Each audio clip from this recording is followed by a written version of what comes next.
Assalamualaikum dan salam Malaysia Madani.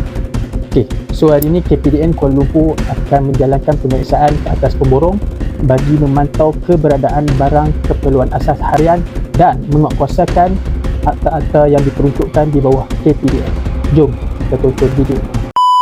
Kita datang untuk buat sedikit pengauditan berkaitan dengan barang kawalan, lesen CSA. Lepas tu kita nak tengok you punya buku stok belian dan jualan gula, tepung, minyak masak.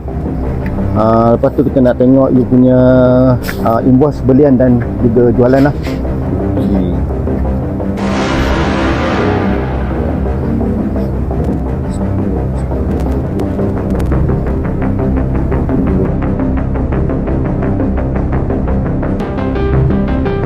Dalam ada beberapa kotak sana dia pergi.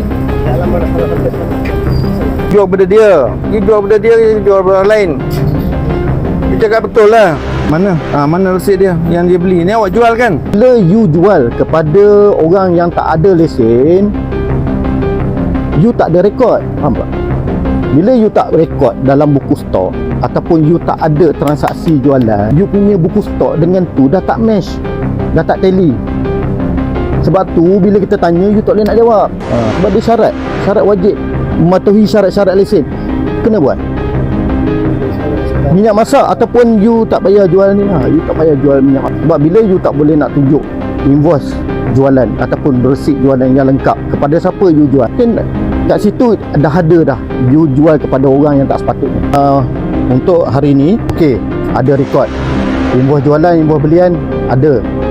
Tetapi untuk melengkapkan kita punya naziran pada hari ini, so kita akan serahkan arahan untuk mengemukakan dokumen dan maklumat barang kawalan di bawah Seksyen 8 Akta Kawalan Bekalan 1961. So dalam arahan ni kita akan minta you kemukakan buku stok minyak masak, gula dan tepung daripada Januari hingga Mac.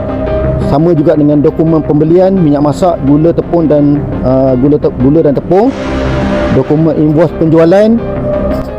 Para peniaga diingatkan supaya sentiasa mematuhi peraturan-peraturan dan undang-undang yang dikuatkuasakan oleh KPDN. Ingat, bagi mana-mana kesalahan yang disabitkan di bawah Akta Kawalan Bekalan 1961 boleh didenda sehingga tidak melebihi RM1 juta bagi individu dan tidak melebihi RM3 juta bagi syarikat, atau dipenjara tidak melebihi 3 hingga 5 tahun atau kedua-duanya sekali.